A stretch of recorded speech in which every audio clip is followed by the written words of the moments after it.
el país, el tema de la inseguridad ciudadana es cada día más preocupante debido a los hechos que ocurren a diario en los diferentes sectores a nivel nacional. Ciudadanos expresan la forma en cómo le preocupa circular por las calles a cualquier hora del día, ya que sin importar el establecimiento, esquina o parques, son víctimas de la delincuencia. Usted tiene que cuidarse. Si usted sabe que hay un problema por aquí, hay problema por allí, y por aquí no, coja por ahí. Pero el dominicano está impuesto a querer meterse en donde está lo malo. Donde quiera hay problemas, donde quiera. En otros sitios son más graves que los que pasan aquí. El caso más reciente de inseguridad ciudadana es el del ex pelotero de Grandes Ligas, David Ortiz, quien recibió una herida mortal que lo mantiene interno en el hospital de Estados Unidos, específicamente en la ciudad de Boston. Las autoridades dominicanas tienen un gran reto de combatir y llevar a su mínima expresión la delincuencia que produce inseguridad, ya que en un país uno de sus activos es el libre tránsito sin miedo, lo que a su vez redunda en seguridad ciudadana y esta se reproduce en un país de avance y progreso. Para Domingo Familiar, Richard Rodríguez.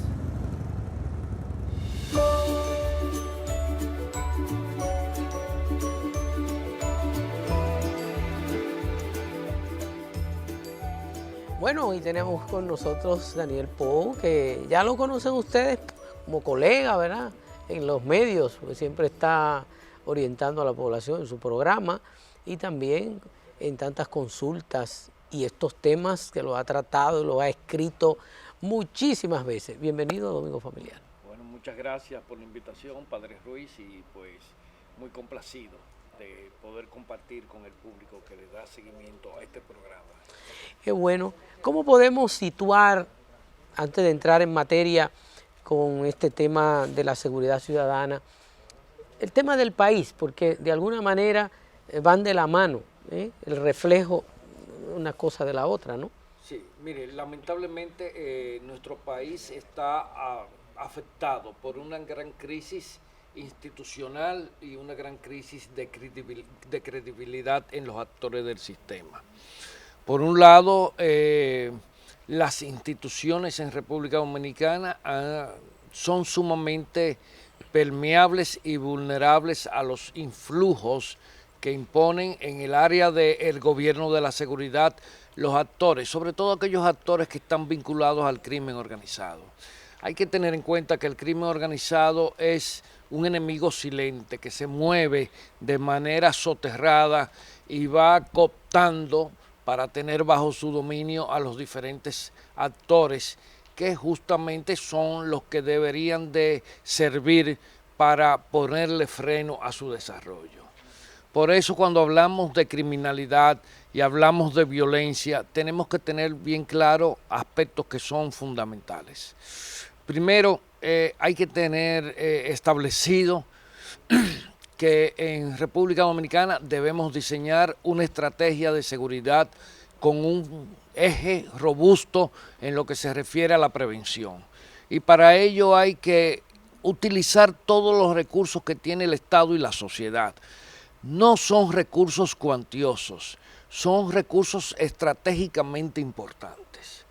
Porque como ya yo le he conversado a algunos funcionarios, tenemos el sistema educativo, tenemos el sistema de salud, tenemos Ministerio de Deporte, tenemos una cantidad de instancias institucionales dentro del Estado que deberían estar sumadas al esfuerzo de ayudar a prevenir la violencia y el delito sistémico, porque tenemos dos males que nos abaten. Una es la violencia que genera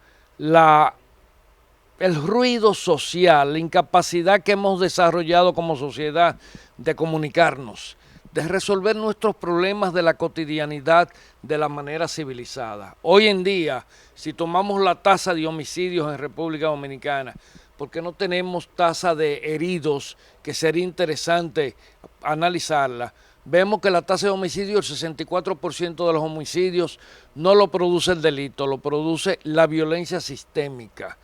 Esa violencia que se genera porque un ciudadano y otro no son capaces de dirimir un diferendo de manera civilizada.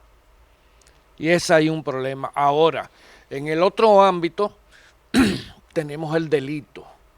El delito se ha ido transformando, se ha hecho cada vez más sutil, porque el delito moderno lo que busca es rentabilidad. Lamentablemente, ya nuestros ciudadanos no creen en las instituciones, no creen en la policía, no creen en la Procuraduría.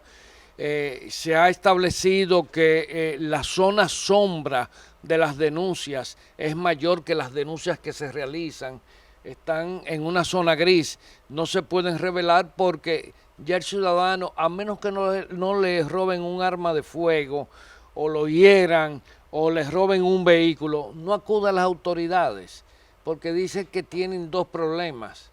Tienen el problema de la victimización y tienen el problema de la revictimización por parte de las autoridades. Porque hay un proceso de revictimización por incapacidad del manejo, de darle un manejo adecuado a lo que es el proceso de victimización. Pero ¿hay alguna estrategia de las que se han implementado que esté dando algún tipo de resultado? Porque veo que cada vez que tenemos un evento, que tenemos algo, veo militares que salen a la calle, pero no veo que hay un índice de disminución en la delincuencia. Mire, lo que sucede está en que nuestras autoridades están enfocados en tomar medidas reactivas, o sea, actuamos después que se producen los acontecimientos. Entonces, quien actúa con medidas reactivas, con la visión reactiva antigua de lo que es la persecución del delito, sin una labor de inteligencia y de prevención robusta, pues siempre va a estar a la saga del delito. El delito siempre tendrá la iniciativa. Porque yo estoy viendo, a propósito de las investigaciones que se han hecho, no solo en el caso de David Ortiz, sino cada vez que se han propuesto las autoridades dar con alguien, cada vez que han desplegado todos sus servicios de inteligencia, las estrategias que utilizan, dan con las personas, las ubican, resuelven los casos, le crean o no, pero resuelven los casos. Y eso me dice a mí que están preparados. ¿Qué ha fallado?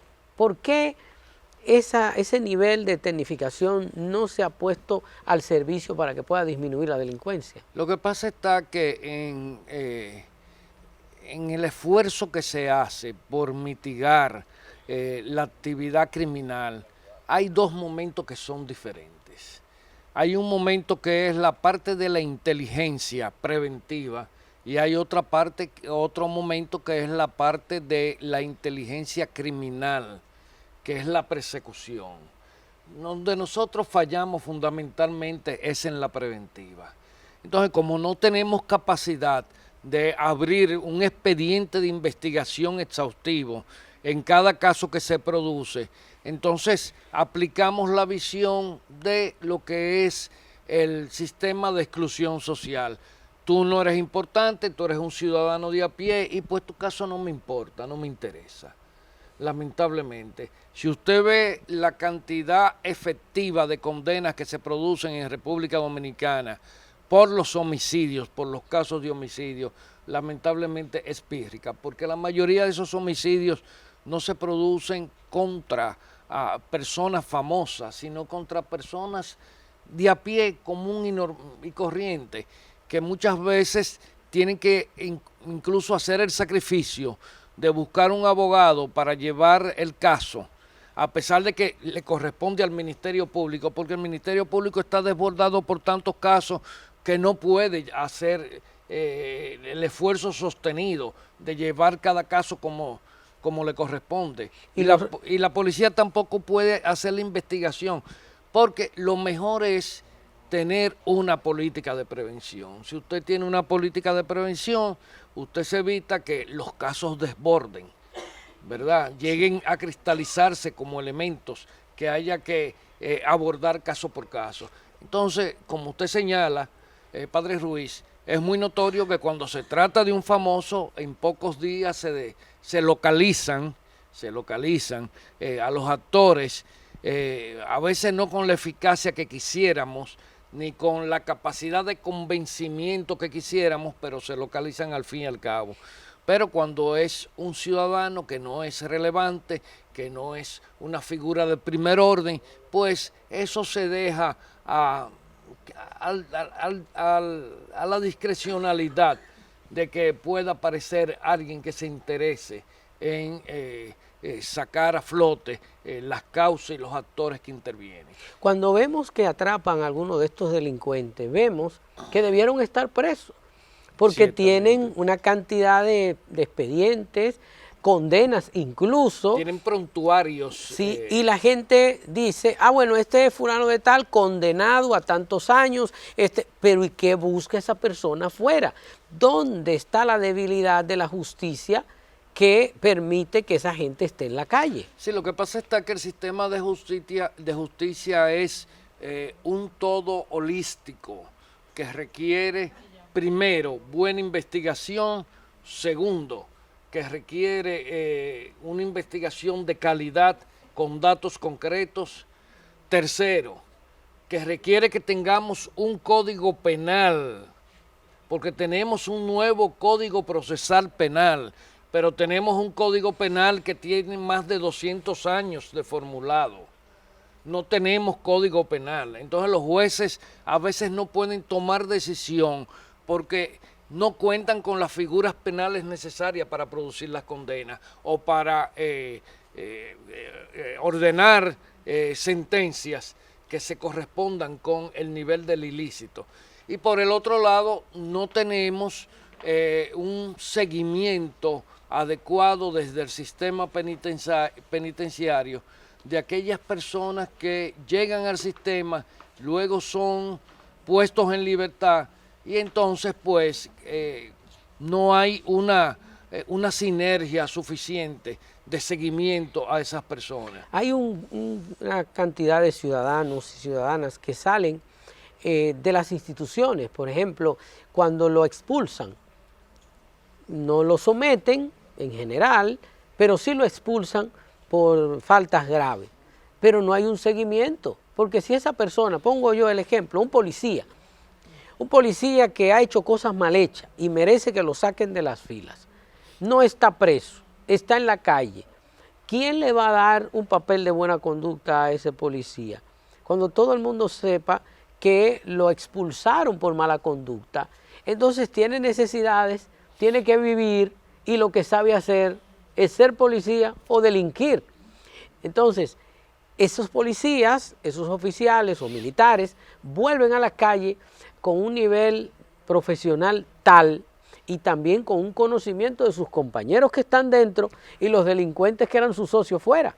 Correcto. Mire, lo que sucede está en el caso de militares y policías, es que muchas veces las instituciones maquillan las faltas que cometen sus miembros.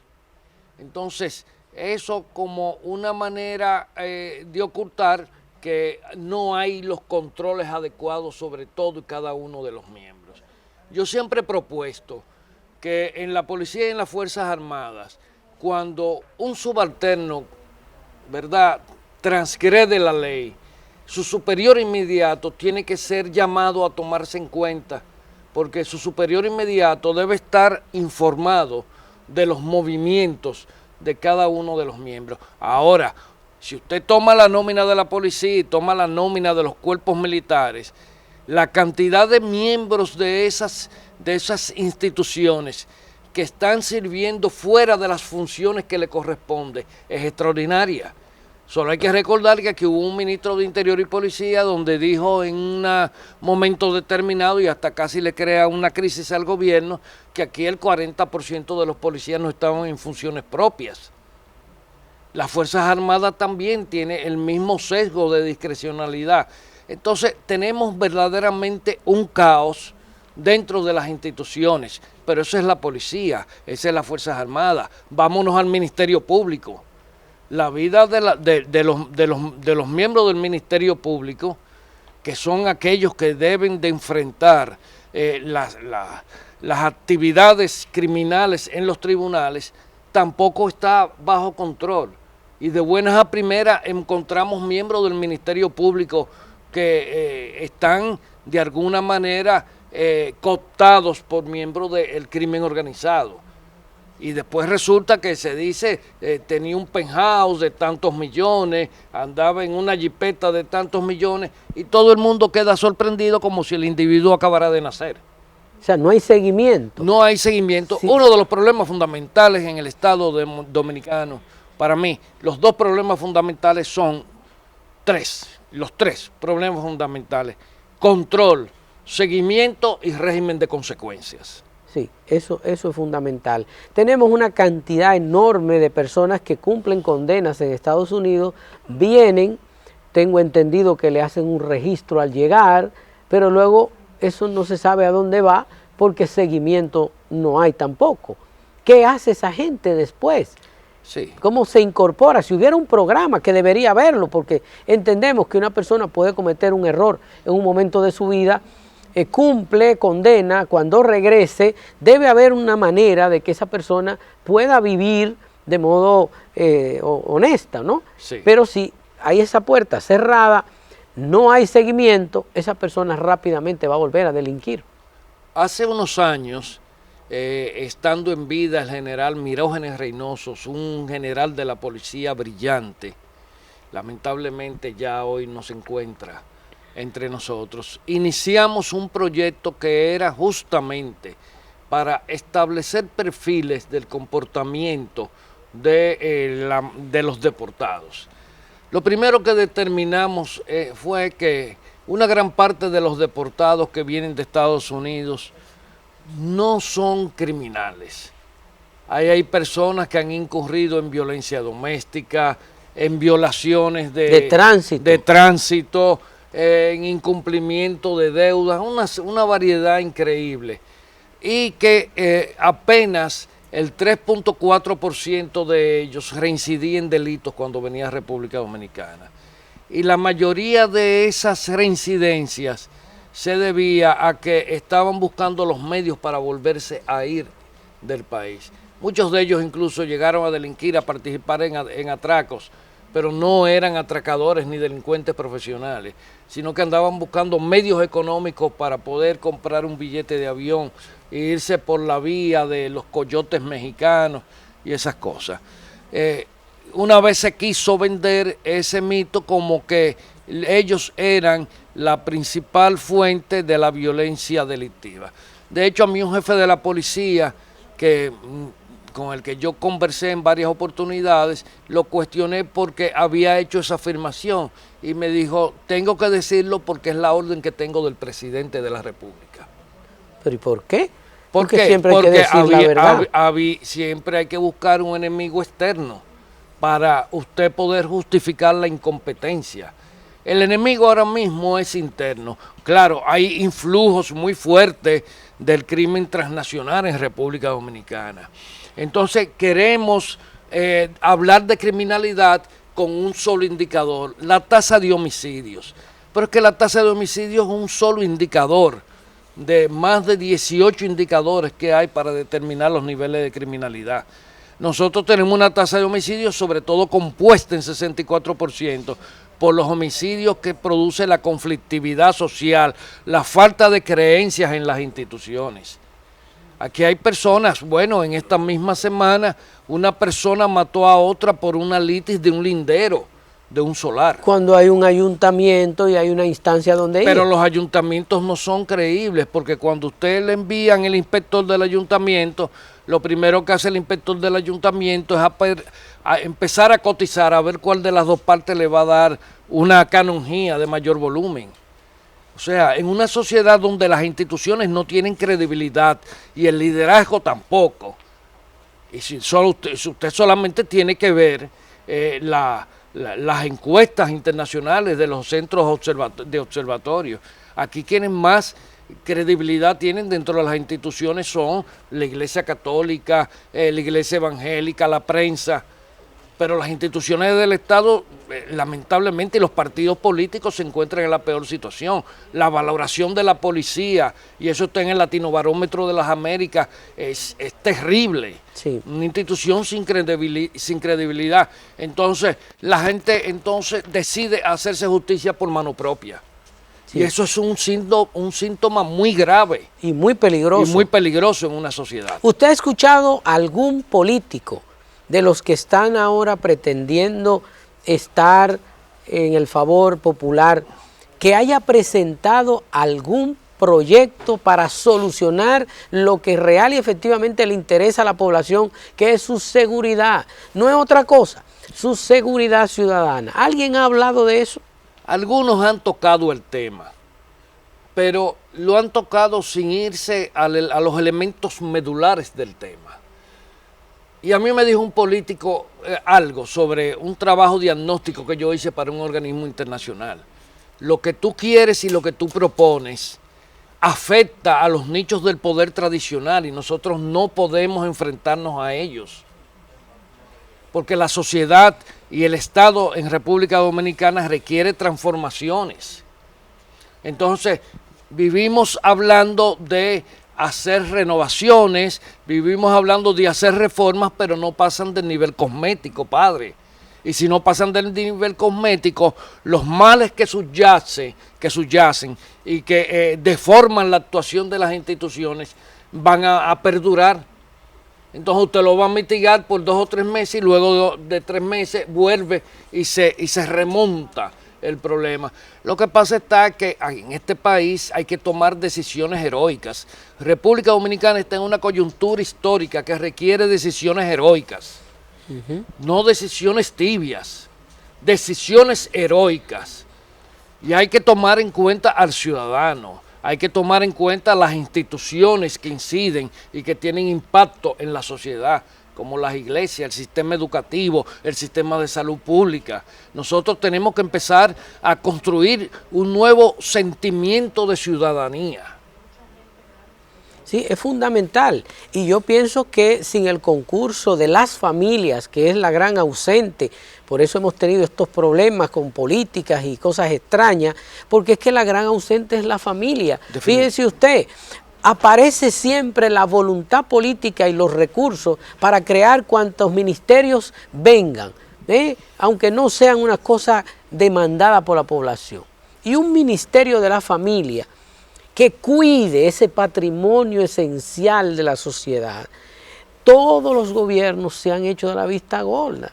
Entonces, ¿cómo es posible que sin tener buenas familias bien formadas, desde el origen, no un adolescente, tratando de formar familias sin ninguna ayuda, sin ninguna formación,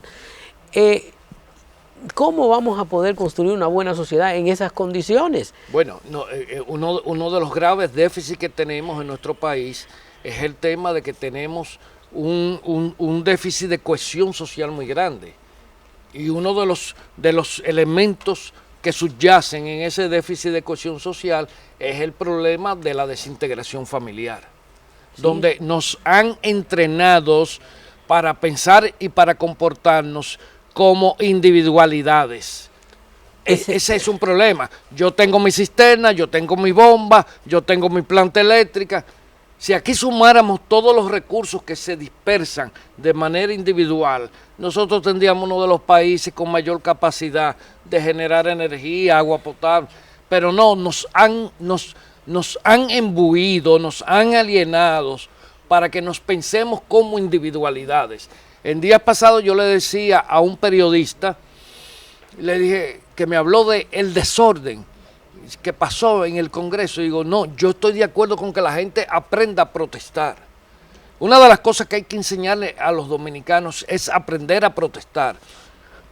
Perdón, ¿por qué? Porque en este país los ciudadanos solo somos útiles para ir a legitimar la voluntad de alguien llegar al poder. Pero luego, cuando le reclamamos, cuando le pedimos rendición de cuentas, entonces somos unos frescos, atrevidos, transgresores y subversivos. Cuando son simplemente empleados de la población. Correcto.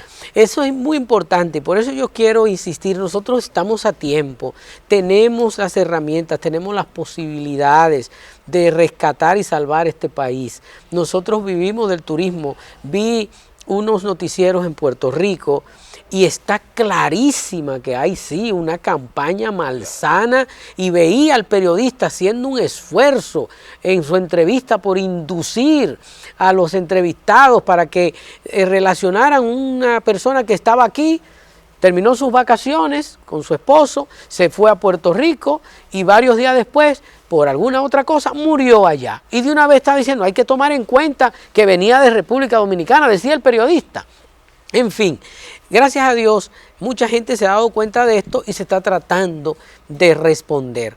Pero no es menos cierto que cualquier cosa de inseguridad, de desorden, de impunidad, de todo este tipo de que hay, nos daña. El turismo es sumamente sensible. Si la gente empieza a irse a otro lugar, ¿y de qué vamos a vivir?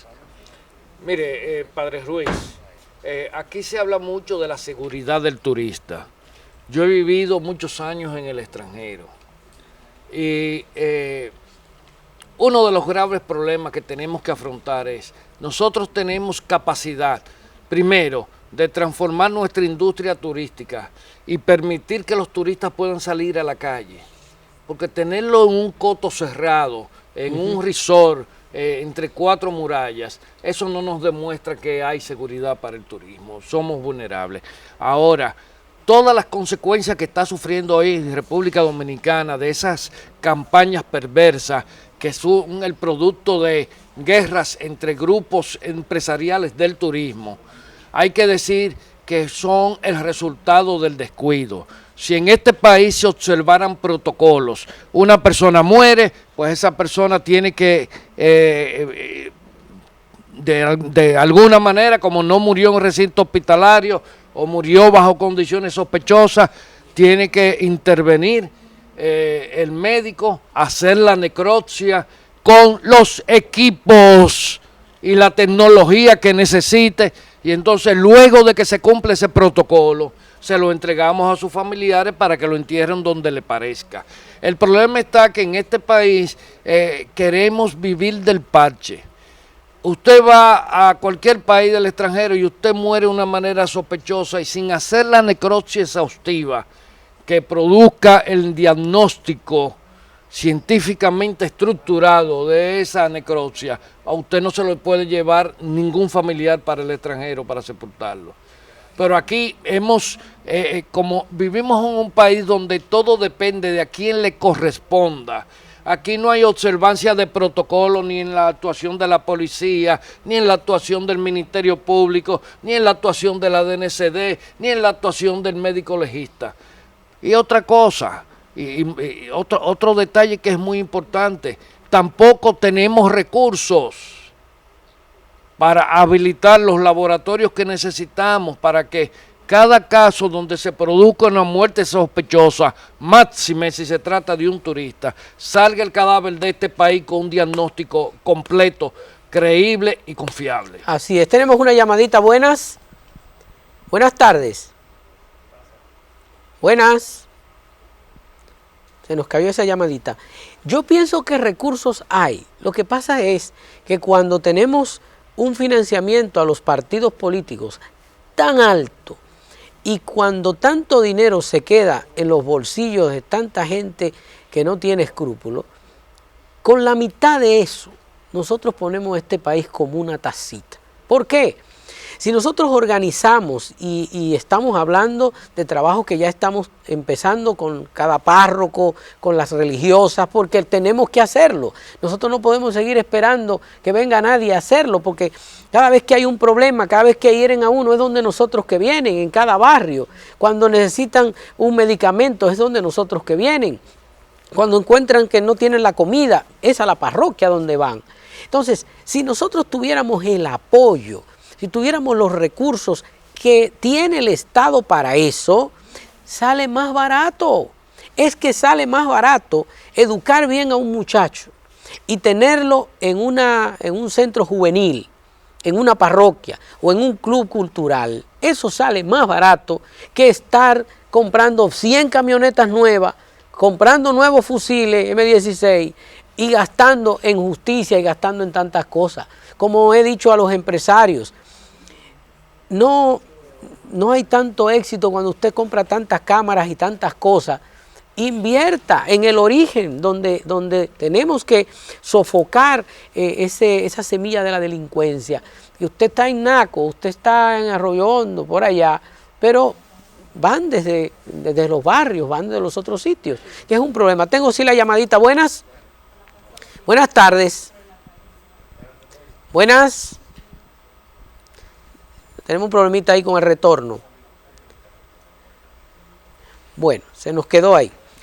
Quiere decir que yo lo que pienso es que falta que alguien se decida y que la clase política, que lamentablemente es quien maneja los fondos públicos, los ponga donde se necesitan, porque estamos huérfanos en los barrios, en las comunidades, estamos huérfanos, y si nosotros tuviéramos un poquito más de apoyo a las familias volviendo a tomar el control de sus hijos, saber que un muchachito que está creciendo sin escuela, que está en el barrio hasta altas horas de la noche y nadie pone régimen, ese muchachito o esa muchachita, por más que quiera, mañana su universidad, que es la calle, va a producir un delincuente. Y hay que también estar consciente que una persona puede tener valores morales, éticos, etcétera, pero usted no lo puede situar en el borde del precipicio de la extinción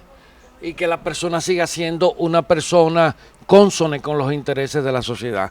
Un detalle que es muy importante y que aquí se le ha prestado muy poca atención es el hecho de que la economía del microtráfico se ha ido apoderando de los sectores más excluidos de nuestra sociedad. Hoy, al día de hoy, se supone que en toda la geografía nacional deben de existir unos 65.000 puntos de droga. 65.000 puntos de droga.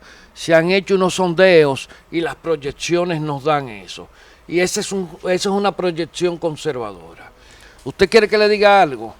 Hoy en día esos puntos de droga no tan solo tienen una función de obtener beneficios. Esos puntos de droga van armando redes sociales de apoyo a la actividad del ilícito, a punto de que ellos financian apoyo financiero, apoyo material para ancianos, para enfermos, para suplir de comida a familias de escasos recursos, porque ellos sí tienen una visión bastante clara de lo que deben hacer. Ellos están invirtiendo en apoderarse de la sociedad dominicana. Así es. Y lo están haciendo discretamente. Las autoridades y los políticos se sienten confortables porque le están resolviendo un problema económico. Pero al final de cuentas, es la sociedad la que va a perder su autoridad en términos de toda la extensión geográfica. Así es. Muchísimas gracias y ojalá que todos estos conocimientos pues puedan ser puestos al servicio de esta sociedad. Nosotros no nos vamos a mudar de este país, tenemos que arreglarlo, tenemos que solucionar los problemas y yo creo que hay muchas posibilidades de que así sea, pero falta la voluntad y la decisión. Así que muchísimas gracias, lo vamos a tener de nuevo en nuestro Domingo Familiar, esperando pues contar con su sapiencia. Bueno, continuamos con Domingo Familiar.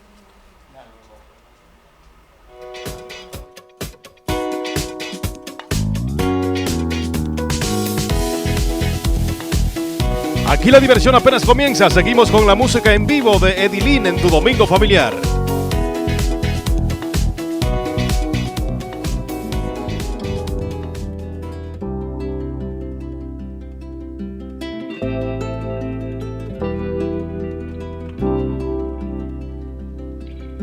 Estuve consultando en mi interior lo que me ha pasado. Y es que me he desviado del camino, cual si fuera un perdedor. Ya no sé qué hacer, mi espíritu se fue. Ya no sé qué hacer, mi espíritu se fue. Vuelve a mí, Espíritu Santo, te abriré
pasado.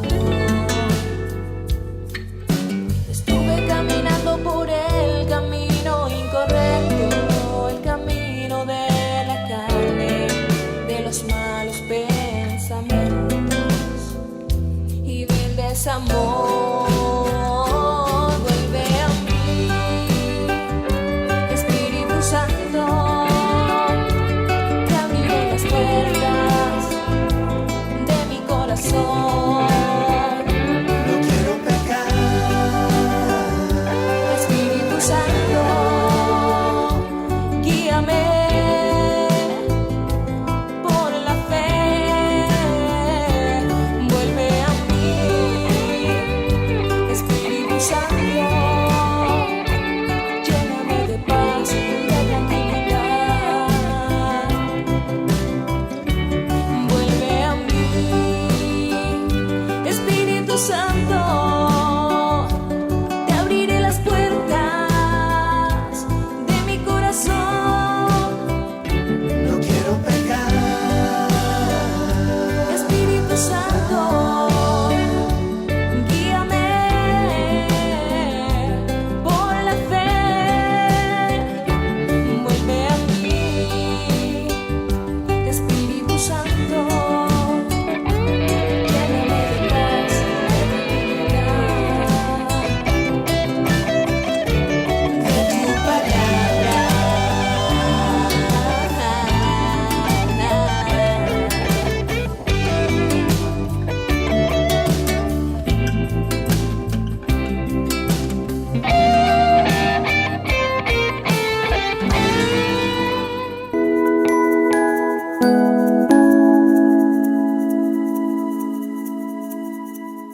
En el país se celebra cada 30 de junio el Día del Maestro y se instituyó en dicha fecha en honor al natalicio del profesor Juan Bosch y Gaviño, quien fuera uno de los escritores más completos de América Latina. Maestros consultados hablan sobre esta importante fecha de un sector de la sociedad más influyente y determinante para erradicar de la faz de la tierra el analfabetismo. Cada 30 de junio de cada año celebramos lo que es el Día del Maestro, 78 años. Estamos hablando que el día 6 de junio del año 1939 se inicia mediante una resolución lo que es la fundación del Día del Maestro. Debemos de seguir actualizándonos cada día más y trabajar lo que es la vocación magisterial. Eso es sumamente importante. No podemos ser maestros por un salario, sino por vocación. El Día del Maestro se conmemora en más de 100 países alrededor del mundo en diferentes fechas, siendo junio el mes que coincide con la celebración de países como Bolivia, Guatemala, El Salvador y Nicaragua, aunque desde 1994 la UNESCO declaró el 5 de octubre el Día Mundial de los Docentes. Desde entonces son muchos los avances que ha experimentado la educación de República Dominicana en estos tiempos en que la tecnología ha servido de soporte a la enseñanza y aprendizaje. Llenémonos de gran regocijo en esta fecha del maestro y felicitemos a cada hombre y mujer que día a día con sus conocimientos y esfuerzos forjan una nación cada vez más fortalecida y libre del germen de la ignorancia. Para Domingo Familiar, Richard Rodríguez.